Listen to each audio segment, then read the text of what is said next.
digital twin is right behind me, and it is a product that we're doing to showcase what you can do with digital and physical world when you combine them.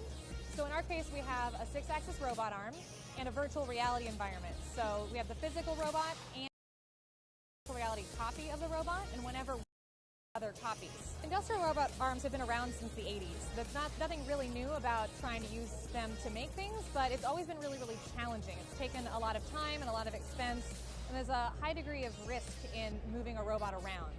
This kind of way of working with them makes it much easier because we can just use our hands to move things around. This kind of technology can totally be used for anything that a human would potentially get hurt in, or for remote operation. So you could be working on a construction site in Beijing from San Francisco, or you could be working on a space station or something on Mars from the ISS. We are kind of small, soft creatures, and the robot is really strong and tough.